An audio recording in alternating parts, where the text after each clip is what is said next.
శక్తి ఆరాధనకి స్వాగతం. నా పేరు సౌజన్య అండి. పెద్దలందరికీ నమస్కారం అండి. ఈరోజు సుందరకాండలోని మొదటి సర్గ. దాంట్లో ఏమేమి ఉన్నాయంటే హనుమంతుడు సముద్రమును దాటుట, మైనాకుని స్వాగతము, సురసును జయించుట, సింహికావధ, లంకాశోభను గాంచుట. అరివీర భయంకరుడైన ఆంజనేయుడు రావణాపహృతమైన సీత యొక్క జాడను అన్వేషించుటకై చారణాది దివ్యజాతుల వారు సంచరించు ఆకాశ మార్గమున వెళ్ళుటకు నిర్ణయించుకొనెను. దుష్కరమైన సాటిలేని ఆ కార్యమును సాధింపనించిన వాడై హనుమంతుడు తన మెడను శిరస్సును నిటారుగా నిలిపి వృషభేంద్రుని వలె ప్రకాశించుచున్నాడు.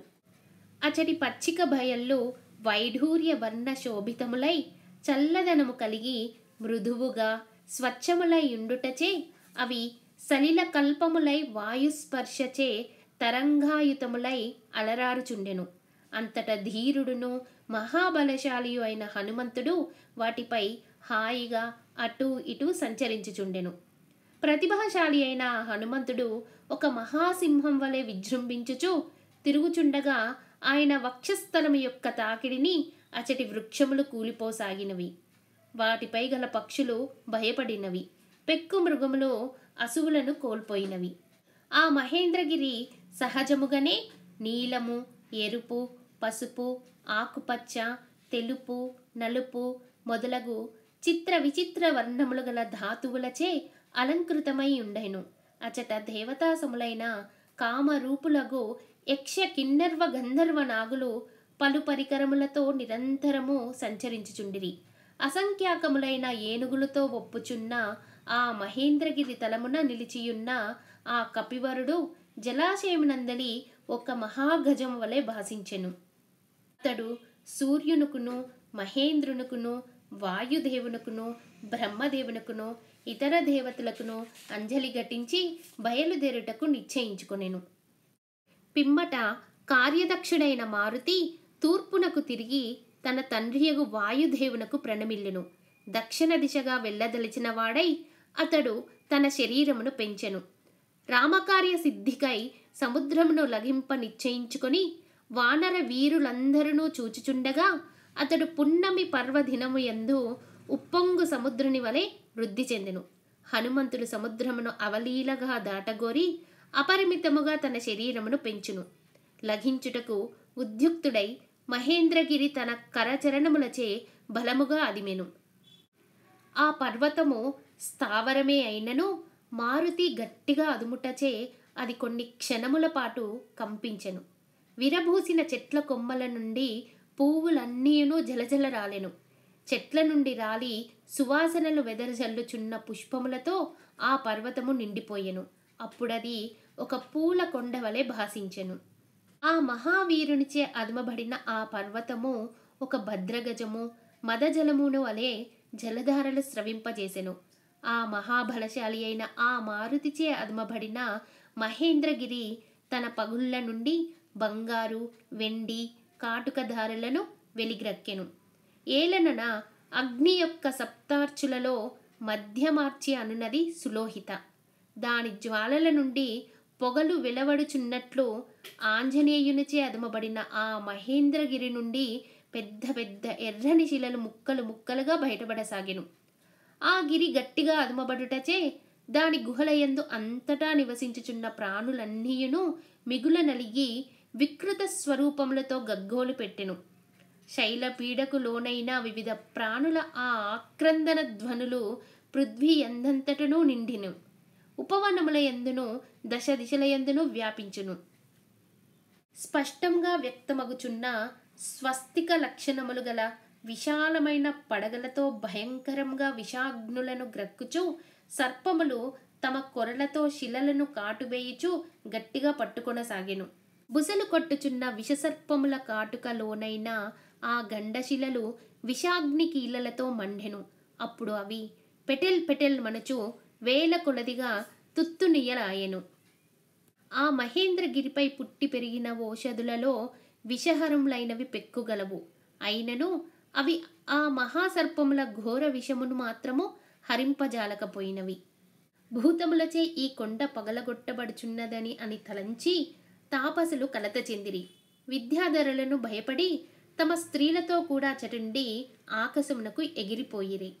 ఆ విద్యాధరులు పానభూమి ఎందలి మధుర పానీయములు గల బంగారు పాత్రలను, అమూల్యములైన భోజన పాత్రలను, కనక కలశములను భయముతో అచటనే వదిలి వెళ్ళిరి. వారు లేహ్యములను, రుచ్యములైన భక్ష్యములను, బాగుగా గుజ్జు కలిగిన వివిధ మధుర రస ఫలములను, ఎద్దు చర్మములతో చేయబడిన డాళ్లను, బంగారు పిడుగులు గల ఖడ్గములను అచటనే విడిచిపెట్టిపోయిరి. వారు గలముల యందు కంఠహారములను, ఎర్రని పూలమాలలను ధరించియుండిరి. శరీరములపై ఎర్ర చందనములను అలందుకొని ఉండిరి.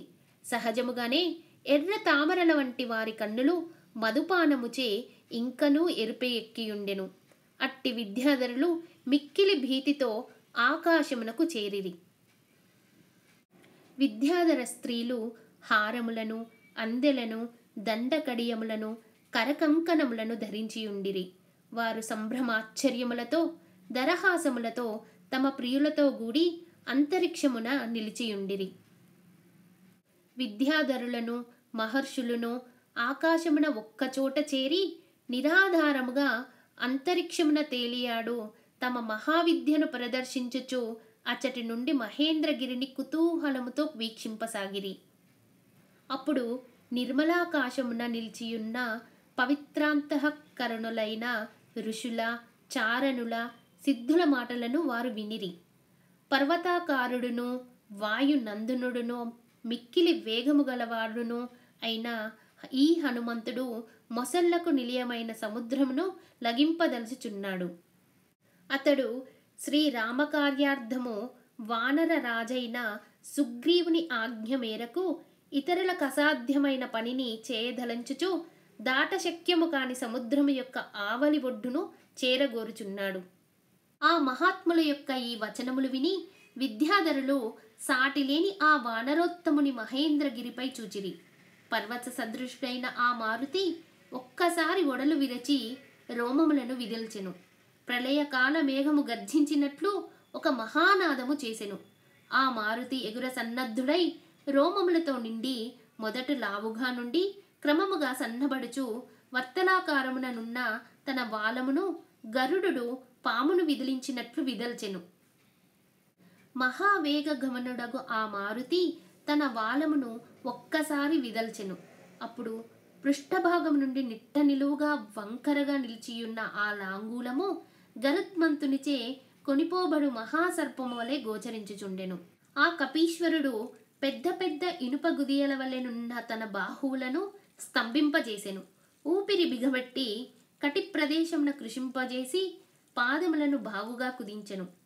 శుభ లక్షణ సంపన్నుడైన ఆ మారుతి తన భుజములను, మెడను కుదించెను. అప్పుడు ఆ వీరుని యందు తేజస్సు, బలము, పరాక్రము నిండారెను. ఆ మారుతి చూపులను పైకి ప్రసరింపజేయుచు తాను వెళ్ళవలసిన మార్గమును దూరం నుండి పరిశీలించుచు ఆకాశమును నిశితముగా చూచుచు ఉచ్ఛ్వాసమును హృదయమునందు బిగబెట్టెను. మహాబలశాలియగు ఆ కపివరుడు పాదములను నేలపై దృఢముగా మోపి చెవులను రిక్కించి పైకెగుర సన్నద్ధుడయ్యెను. వానర శ్రేష్ఠుడైన హనుమంతుడు అంగదాది వానరులతో ఇట్లనెను: వాయువేగమున సాగిపోవు రామబాణము వలె నేను మిక్కిలి వేగముగా రావణునిచే పాలింపబడుచున్న లంకకు వెళ్ళెదను. అచ్చట జానకీమాతను కాంచజాలనిచో అదే వేగమున సురలోకమునకు పోయేదను. ఆ స్వర్గమున కూడా సీతాదేవిని దర్శింపనిచో రాక్షస రాజైన రావణుని అవలీలగా బంధించి తీసుకొని వచ్చెదను. ఏది ఏమైనను కృతకృత్యుడునై సీతతో సహా తిరిగి వచ్చెదను. లేనిచో రావణునితో సహా లంకను పెకిలించుకొని తీసుకొని రాగలను. వానరోత్తముడైన హనుమంతుడు తోడి వానరులతో ఇట్లు పలికి మిక్కిలి వేగంగా సాగిపోగల ఆ మారుతి ఎట్టి జంకు గుంకులు లేక అతి వేగముగా అంతరిక్షమునకు ఎగిరెను. అప్పుడు ఆ కపీశ్వరుడు తనను గరుత్మంతునిగా భావించుకొనెను. అతడట్లు ఎగురునప్పుడు ఆ వేగమునకు పర్వతము పైగల వృక్షములన్నీయును అన్ని వైపుల నుండి కొమ్మలతో సహా ఆకాశమునకు ఎగిరెను. మదించిన కొక్కెరలను, కొంగెలను, పువ్వులతో నిండిన వృక్షములను తన ఊరు వేగమున వెంటగని పోవచ్చు నిర్మలమైన ఆకాశమున అతడు పురోగమించెను. సుదీర్ఘ యాత్రకు బయలుదేరిన ఆత్మీయుని వీడ్కొల్పుటకు ప్రియబంధువులు కొంత దూరము అనుసరించినట్లు ఆ కపివరుని ఊరు వేగమునకు పైకెగిరిన వృక్షములన్నీయును ఒక ముహూర్త కాలము అతనిని వెన్నెంటినవి. ఆయన ఊరు వేగ ధాటికి పెకిలింపబడిన మద్ది చెట్లు తదితర మహావృక్షములను సైన్యములు ఒక మహారాజుని వలె ఆ హనుమంతుని అనుసరించెను. పర్వతాకారుడను కపివరుడును అయిన ఆ హనుమంతుడు బాగుగా పుష్పించిన పెక్కు మహావృక్షములతో పరివృతుడు అగుటచే మిక్కిలి అద్భుతంగా కనపడేటట్లుగా ఉండెను. దేవేంద్రునికి భయపడి పర్వతములు సముద్రంలో దాగికొనినట్లు చేవగల చెట్లన్నీయును జలదిలో పడి మునిగిపోయెను.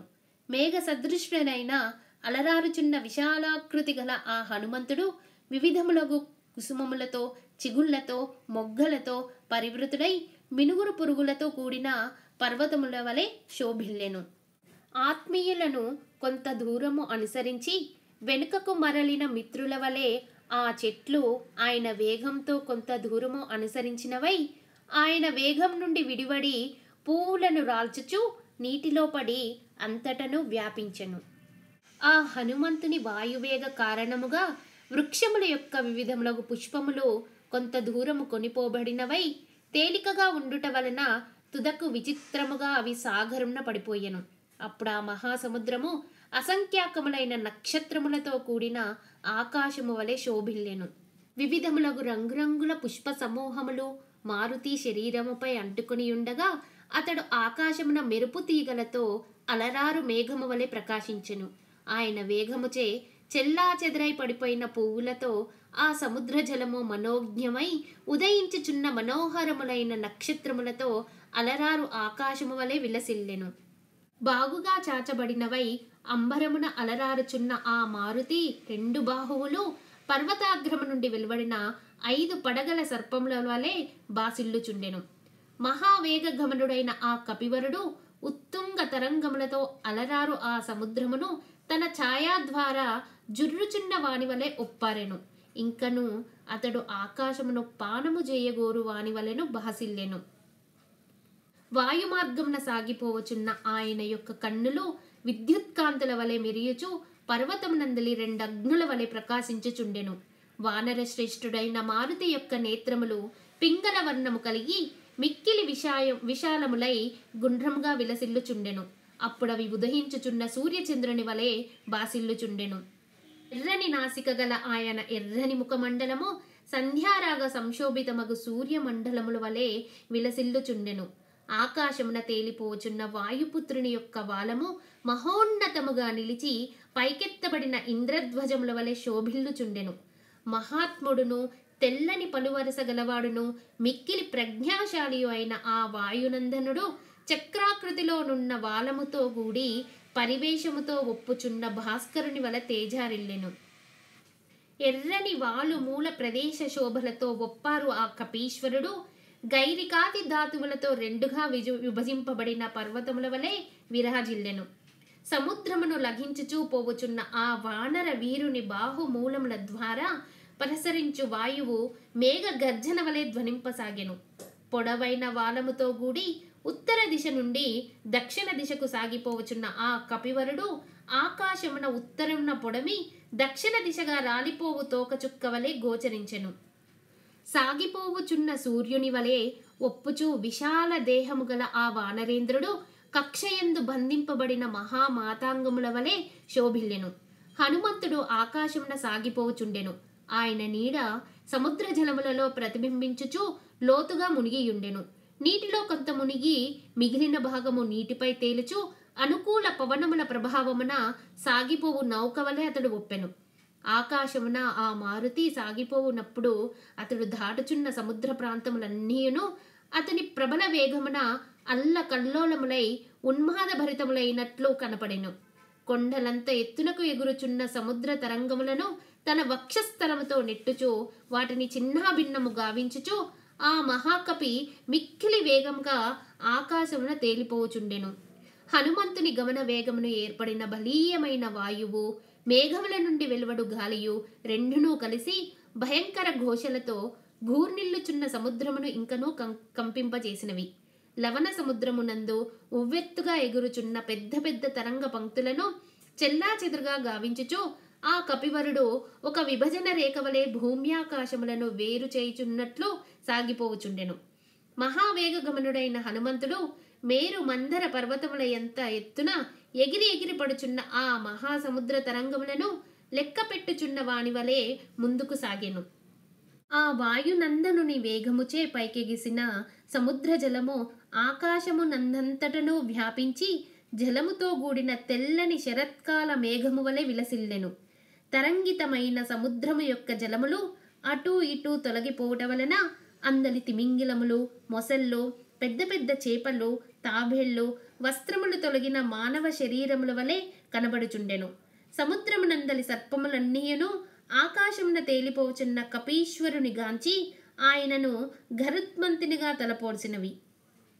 ఆ వానర శ్రేష్ఠుని నీడ 10 యోజనముల పొడవు 30 యోజనముల వెడల్పు కలదై నీటిపై మిక్కిలి మనోహరముగా ఒప్పుచుండెను. ఆ వాయునందనుని అనుసరించుచున్న విశాలమైన అతని నీడ సముద్ర జలములలో స్వచ్ఛమైన దట్టమైన మేఘమండముల వలె విరాజిల్లెను.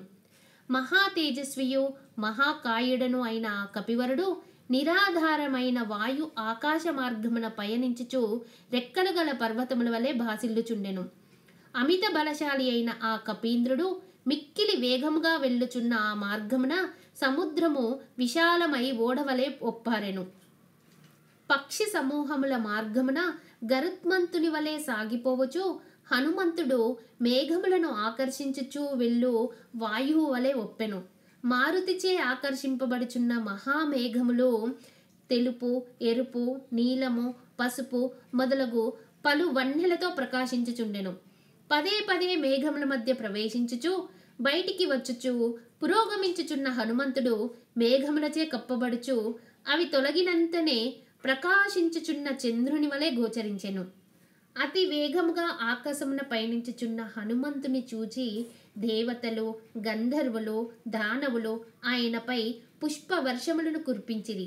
రామకార్యార్థ సిద్ధికై ఆకాశమున పయనించుచున్న ఆ వానరోత్తమునకు సూర్యుడు తాపమును కలిగింపలేదు.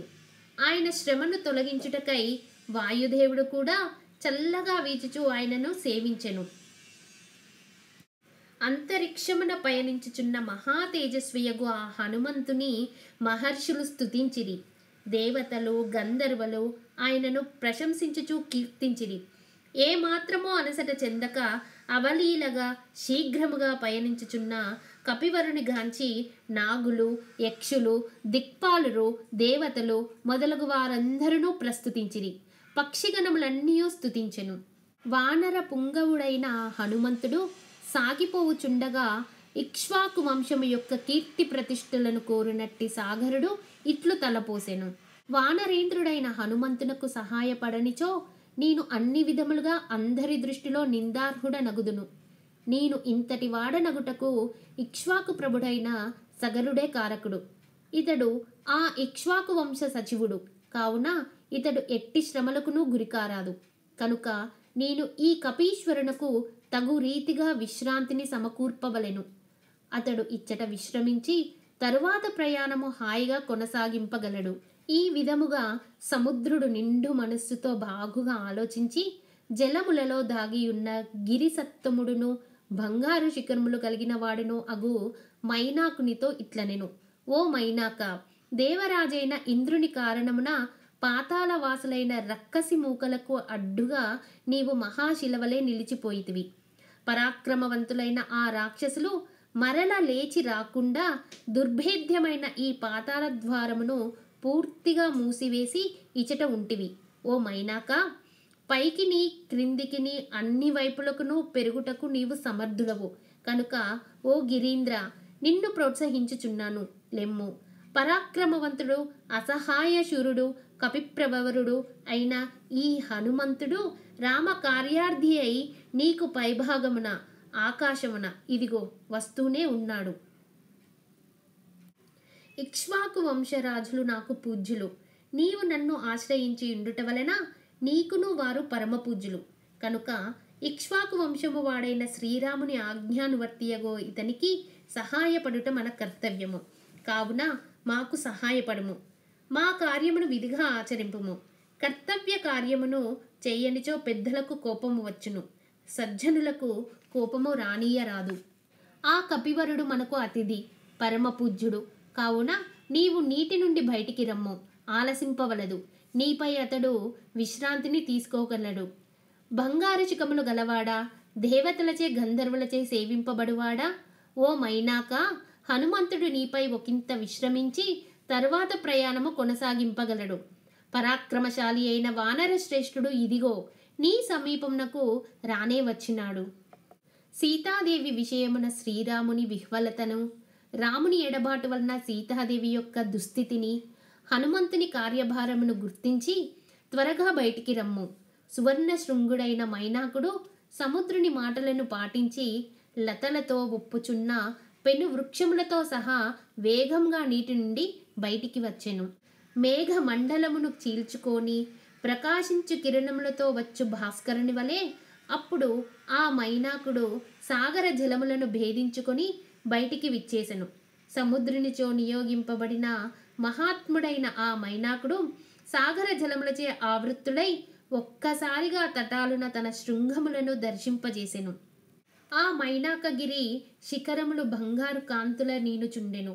వాటిపై కిన్నరులు విహరించుచుండిరి, మహాసర్పములు సంచరించుచుండెను. ఆ శిఖరములు ఆకాశమున వ్రాయిచు ఒరయుచు ఉదయించుచున్న సూర్య కిరణముల వలె అంతటా భాసిల్లుచుండెను. సముద్ర జలముల నుండి ఉవ్వెత్తుగా పైకి లేచిన మైనాక పర్వత శిఖరములు పుటము పెట్టిన బంగారు వన్నెలను విరజిమ్ముచుండెను. అందువలన లోహవర్ణము గల ఆకాశము కాంచన ప్రభలతో ఒప్పారెను. సువర్ణమయములై స్వయం ప్రభలతో వెలుగొందు శిఖరములతో విరాజిల్లుచు ఆ గిరీంద్రము వందల కొలది సూర్యులతో సమానముగా మిరుమిట్లు గొల్పుచుండెను. లవణ సముద్ర మధ్యమున అనూహ్యంగా పైకి వచ్చి ఎదురుగా నిలిచియున్న ఆ మైనాక పర్వతమును చూచి హనుమంతుడు ఇది ఒక ఆటంకము, విఘ్నము అని తలంచెను. మిక్కిలి వేగంగా సాగిపోగల ఆ కపీశ్వరుడు వాయువు మేఘమును వలె అత్యున్నతమై ఆ పర్వతమును తన వక్షస్థలముతో పడద్రోసెను. కపివరునిచే అవలీలగా పడగొట్టబడిన ఆ గిరీంద్రము ఆయన వేగబలమునకు అబ్బురపడి ఓహో ఎంతటి శక్తి అనుచు హర్షముతో పులకించి ఆనందముతో ఉప్పొంగిపోయెను. ఆ మైనాక పర్వతము ప్రేమతో ప్రసన్నమైన మనస్సుతో మానవ రూపమును ధరించి తన శిఖరముపై నిలిచి ఆకాశమున వెళ్ళుచున్న ఆ కపివీరుని సమీపించి ఇట్లు పలికెను. ఓ వానరోత్తమ, నీవు ఈ దుష్కర కార్యమునకు పూనుకొంటివి, అలిసితివేమో. నా శిఖర ప్రదేశముల యందు నిలిచి హాయిగా కొంతకాలము విశ్రమింపుము. ఈ జలధి రఘువంశజులచే ఇంతగా వృద్ధి చెందినది కనుక అట్టి సాగరుడు రామకార్యమును సాధించుటకై నియుక్తుడవైన నీకు అతిథి సపర్యలు చేయదలిచినాడు. మేలు చేసిన వారికి ప్రత్యుపకారము చేయుట అందరికీ కర్తవ్యము. ఇది సనాతన ధర్మ లక్షణము. అట్టి సముద్రుడు నీకు సహాయపడదలిచినాడు. నీ సమ్మానమును పొందుటకు అతడు అర్హుడు. అందువలన ఓ హరివీరా, ఇచట కందమూల ఫలములు సమృద్ధిగా కలవు. అవి కమ్మని వాసనలను కుమ్మరించుచున్నవి, మిక్కిలి రుచికరమైనవి. వాటిని ఆస్వాదించి కొంత తడవు విశ్రమించి పిమ్మట ముందుకు సాగిపోవచ్చును. ఓ కపివర, మాతో కూడా నీకు సంబంధము కలదు. నీవు సత్పురుషుల ప్రేమాధరములను స్వీకరించువాడవుగా ముల్లోకముల యందును ప్రసిద్ధికెక్కితివి. ఓ మారుతి, కపికుంజర, వేగముగా ఎగిరిపోగల వానర శ్రేణిలో నిన్ను ఒక ప్రముఖునిగా తలంతును. ధర్మాత్ముడైన బుద్ధిమంతుడు ఇంటికి వచ్చిన అతిథి సామాన్యుడైనను అతనిని పూజించును. ఇక నీ వంటి మహాత్ముడు వచ్చినప్పుడు పూజింపవలసిన విషయము చెప్పనేలా. ఓ కపీశ్వర, నీవు దేవతలలో శ్రేష్ఠుడును మహాత్ముడును అయిన వాయుదేవుని కుమారుడవు. వేగములలో అతనికి నీవే సాటి. ఓ ధర్మజ్ఞ, నిన్ను పూజించినచో వాయుదేవిని పూజించినట్లే. అందువలన నీవు నాకు పూజ్యుడవు. ఇందుకు కారణమును చెప్పేదను ఆలకింపుము. ఓ పూజ్యుడా, పూర్వకాలంన పర్వతములకు రెక్కలు ఉండేటివి. అవి గరుడ వేగంతో వాయు వేగంతో అన్ని దిక్కులకును సంచరించుచుండెడివి. అందువలన సంచరించుచున్నప్పుడు అవి వచ్చి తమ మీద పడునేమోనని దేవతలందరూ ఋషులెల్లరూ సకల ప్రాణులను భయపడుచుండెడివారు. అంతట సహస్రాక్షుడైన ఇంద్రుడు క్రుద్ధుడై పర్వతముల రెక్కలను అక్కడికక్కడే తన వజ్రాయుధముచే పూర్తిగా ఖండించి వేసెను. ఆ దేవేంద్రుడు క్రుద్ధుడై వజ్రాయుధము నెత్తి నా కడకు వచ్చుచుండగా మహాత్ముడైన వాయుదేవుడు నేర్పుగా నన్ను సముద్రమున పడవేసెను. మైనాకుని మాటలు విన్న పిమ్మట హనుమంతుడు ఆ గిరివరునితో ఇట్లు పలికెను: మీ ఆదర వచనములకు తృప్తి చెందితిని. నీ ఆతిథ్యమును స్వీకరించినట్లే భావింపుము. ఏమియో అనుకొనవద్దు. కార్య సమయము మించిపోవుచున్నది. పగలు గడిచి ప్రోవుచున్నది. ప్రొద్దు కృంకుచున్నది. మిత్రుల ఎదుట ప్రతిజ్ఞ చేసియుంటిని కావున మార్గమధ్యమున ఇచట ఆగుటకు వీలు లేదు. మహావీరుడైన ఆ హరిప్రవరుడు ఈ విధంగా పలికి తన కరస్పర్శతో మైనాకుని ఆతిథ్యమును స్వీకరించినట్లుగా ప్రకటించి ప్రసన్నముఖుడై ఆకాశమున కొంత పైకెగిరి మిక్కిలి వేగంగా ముందునకు సాగెను. వాయుసుతుడైన ఆ హనుమంతుని సముద్రుడు మైనాకుడు మిక్కిలి ఆదరంతో చూచుచూ పూజించిరి. రామకార్య సిద్ధికి అనువగు ఆశీర్వచనములతో అభినందించిరి. అనంతరము మారుతి మైనాకుని సముద్రుని వీడ్కొని పైకి కొంత ఎత్తునకు ఎగిరి వాయు మార్గమును అనుసరించి నిర్మలాకాశమున ఇంకనూ వేగముగా పురోగమించెను. వాయునందనుడు ఇంకనూ పైకెగిరి ఆ గిరివరుని చూచుచూ నిరాధారమైన నిర్మలాకాశమున ఇంకనూ వేగముగా ముందునకు సాగెను. హనుమంతుడు ఒనర్చిన సుదష్కరమైన ఈ రెండవ కార్యమును చూచి దేవతలు, సిద్ధులు, మహర్షులు అందరును ఆయనను ప్రశంసించిరి. సహస్రాక్షుడైన ఇంద్రుడును అచట నిలిచియున్న దేవతలందరూ కాంచన శిఖరములు గల ఆ మైనాకుని కృషికి మిక్కిలి హర్షించిరి. ధీశాలియగు దేవేంద్రుడు సంతోషాతిరేకమున గద్గద స్వరముతో కాంచన శిఖరములు గల గిరివరునితో స్వయంగా ఇట్లనెను: మిక్కిలి పరాక్రమశాలియు 100 యోజనముల దూరమునకు పయనించుచున్నవాడును భయపడవలసిన సమయమునందు నిర్భయముగా నున్న హనుమంతునకు నీవు గొప్పగా సహాయపడితివి. ఈ కపీశ్వరుడు దశరథనందనుడైన శ్రీరాముని దూతగా వెళ్ళుచున్నాడు. అట్టి వాణిని నీవు సత్కరించినందులకు నేను మిక్కిలి సంతోషపడుచున్నాను. అనంతరము దేవతలకు ప్రభువైన ఇంద్రుడు పరితుష్టుడగుటకు గాంచి పర్వతోత్తముడైన ఆ మైనాకుడు మిక్కిలి ప్రహర్షమును పొందెను. అంతటా ఇంద్రునిచే అభయ వరమును పొందిన ఆ గిరివరునకు మనస్సు కుదుటపడెను. హనుమంతుడు ఆ సాగర ప్రదేశమును ఒక క్షణకాలంలో దాటిపోయెను. పిమ్మట దేవతలను, గంధర్వులను, సిద్ధులను, మహర్షులను, సూర్య తేజస్సు గల నాగమాతయగు సురసుతో ఇట్లు పలికిరి: చక్కని తేజస్సుతో విలసిల్లుచున్నవాడు హనుమంతుడను పేరుగల ఈ వాయునందనుడు సాగరము పైభాగమున ఆకాశమున పయనించుచున్నాడు. నీవు భయంకరములైన కొర్రలతో పచ్చని నేత్రములు కలిగి ఆకాశమంత వెడల్పైన నోరు కలిగి పర్వత సమానమైన భయంకర రాక్షస రూపమును ధరించి క్షణకాలము పాటు ఆయనకు విఘ్నమును కల్పింపుము. ఈయన బలపరాక్రమలను మరల తెలుసుకొన గోరుచున్నాము. ఇతడు ఉపాయముచే నిన్ను జయించునా లేక విషాదమునకు లోనగునా? ఈ విధముగా దేవతలు గౌరవపూర్వకంగా నాగమాతయగు సురసాదేవిని కోరగా ఆమె వికారమైన వికృతమైన రాక్షస రూపమును ధరించెను. సర్వలోక భయంకరమైన ఆ రూపముతో ఆమె ఆకాశమున పయనించుచున్న ఆ హనుమంతుని సముద్ర మధ్యమున అడ్డగించి ఇట్లు పలికెను: ఓ వానరేశ్వర, దేవతలు నిన్ను నాకు ఆహారంగా నిర్ణయించిరి కనుక నిన్ను నేను భక్షింతును. నా నోటిలో ప్రవేశింపుము. సురస ఇట్లు పలుకగా దివ్య శోభలతో విలసిల్లుచున్న హనుమంతుడు ప్రసన్న వదనుడై చేతులు జోడించి ఆమెతో ఇట్లనెను: దశరథుని కుమారుడైన శ్రీరాముడు తన తమ్ముడైన లక్ష్మణుని తోడను భార్య అయిన సీతాదేవితోను కూడి దండకార్యమున ప్రవేశించెను. రాక్షసులను హతమార్చెదనని ఋషుల సమక్షమున చేసిన ప్రతిజ్ఞ మేరకు మారీచుని వధించుటకై వెళ్ళియుండగా ఆయన భార్యయగు యశస్విని అయిన సీతాదేవిని రావణుడు అపహరించుకొని వచ్చెను. రాముని ఆదేశమును అనుసరించి నేను ఆమె కడకు దూతగా వెళ్ళుచుంటిని. ఓ సురస, నీవును ఆయన రాజ్యమునందే నివసించుచున్న దానవు. ఆయన త్రిలోక ప్రభువు కనుక ఆయన కార్యమునకు సహాయపడుము. అట్లు కానిచో సీతామాతను చూచి ఆమె కుశలవార్తను కార్యనిర్వహణ దక్షుడైన రామునకు తెలిపి పిమ్మట నీ ముఖమున ప్రవేశింతును. నేను ఈ మాటను ప్రతిజ్ఞాపూర్వకముగా పలుకుచున్నాను. హనుమంతుడు ఇట్లు వచింపగా కామరూపిణి అయిన సురస ఇట్లు పలికెను. ఎవ్వరునూ నన్ను కాదని ముందునకు సాగలేరు. ఇది నాకు వరము. ముందునకు సాగుచున్న హనుమంతుని చూచి అతని బలమును పరీక్షింపగోరినదై నాగమాత అయిన సురస ఇట్లు పలికెను. ఓ వానరోత్తమ, ఇప్పుడు నీవు నా నోట ప్రవేశించియే ముందునకు సాగవలెను. పూర్వము బ్రహ్మదేవుడు నాకు ఇచ్చిన వరమిది అని పలుకుచు త్వరపడుచున్నదై నోటిని విపులముగా తెరిచి హనుమంతుని ముందర నిలిచెను.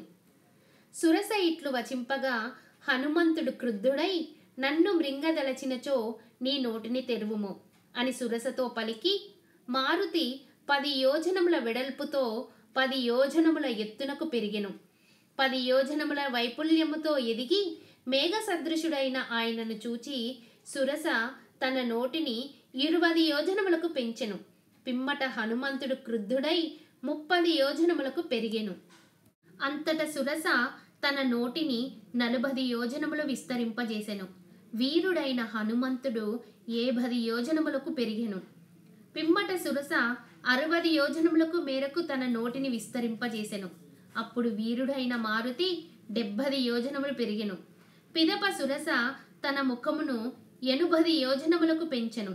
హనుమంతుడు పర్వత సదృశుడై 90 యోజనముల ఎత్తునకు ఎదిగెను. సురస తన ఆస్యమును 100 యోజనములు విస్తరింపజేసెను.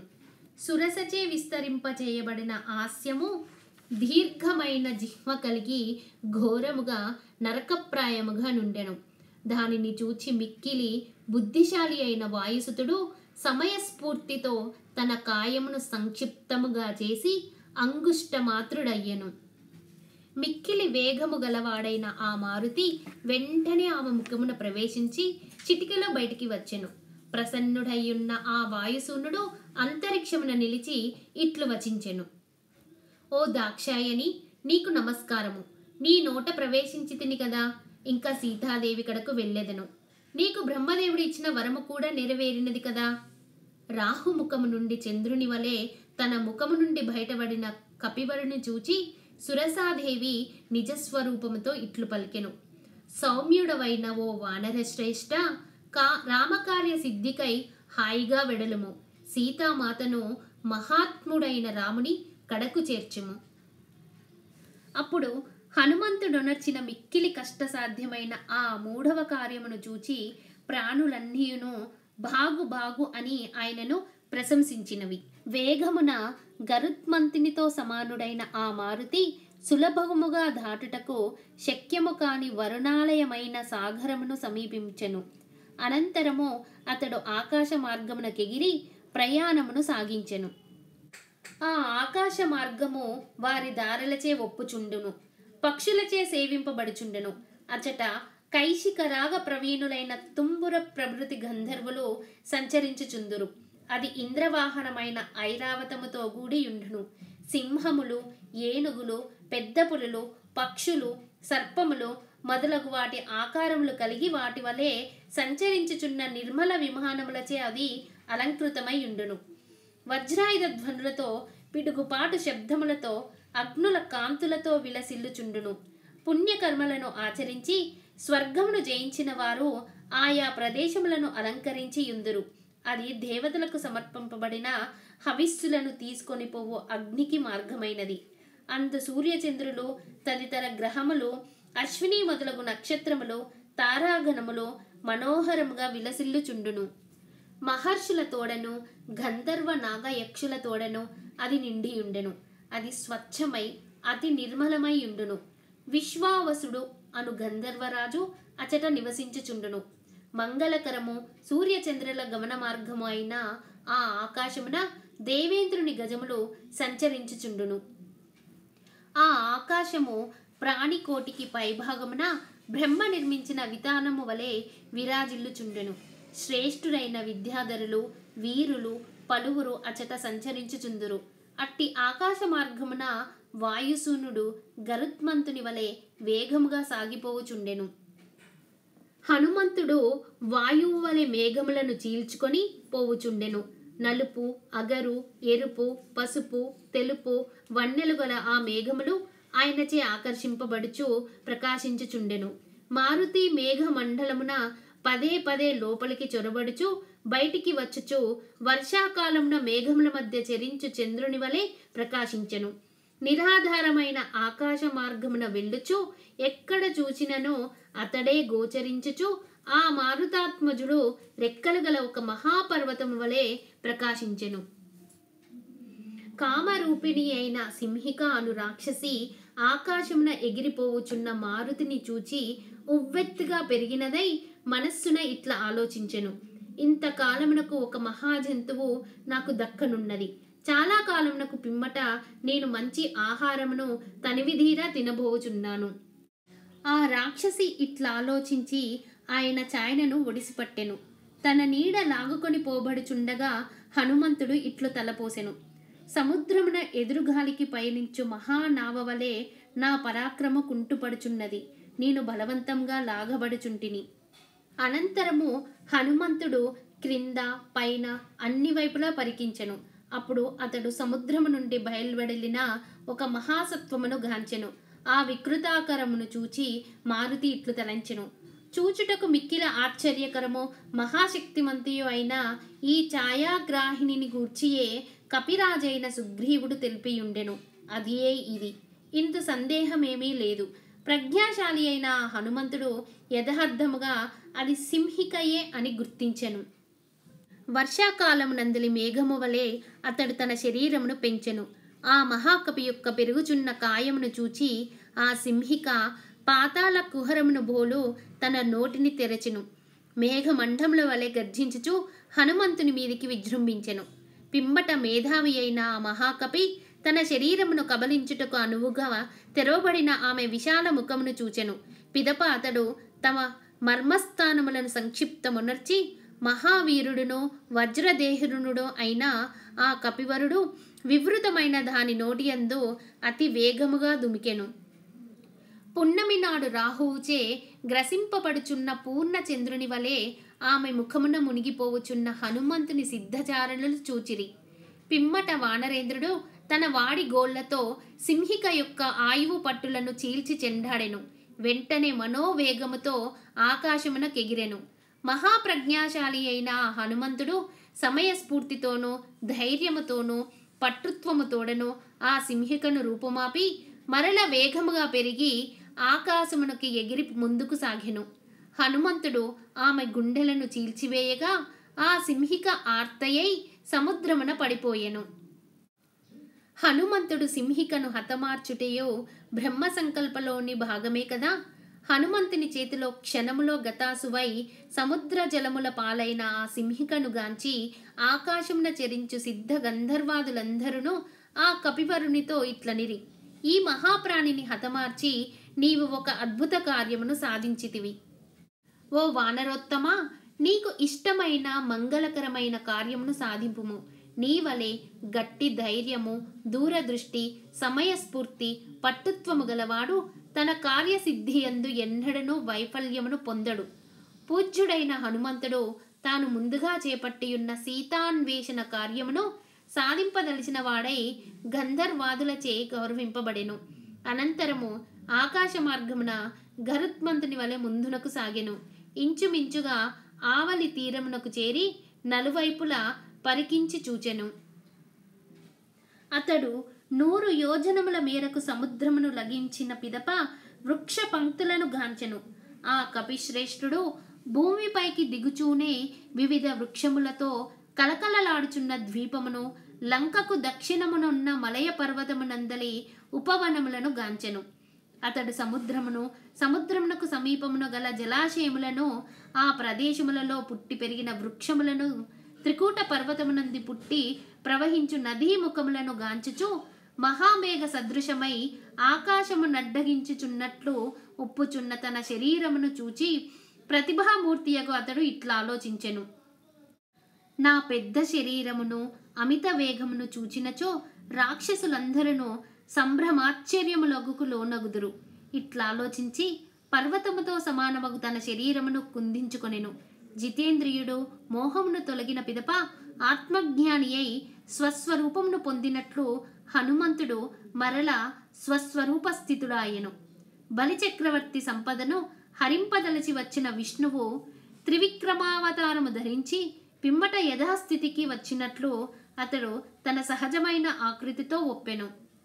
మనోహరమైన వివిధ రూపములను ధరింపగలవాడును, శత్రువులకు జయింప నలవి కాని వాడును అగు హనుమంతుడు సముద్రపు ఆవలి తీరమునకు చేరెను.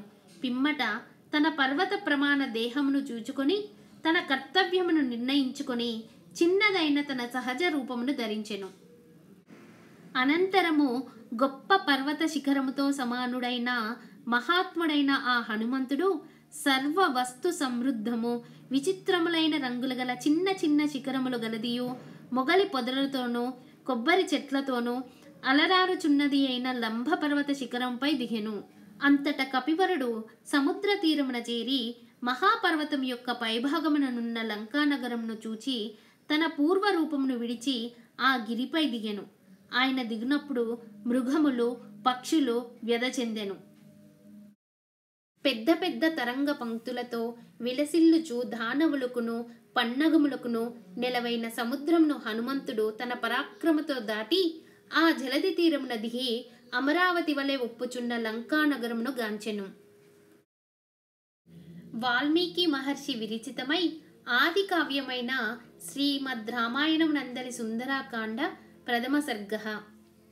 ఈ వీడియో మీకు నచ్చినట్లయితే ప్లీజ్ లైక్ చేయండి, షేర్ చేయండి, సబ్స్క్రైబ్ చేయండి.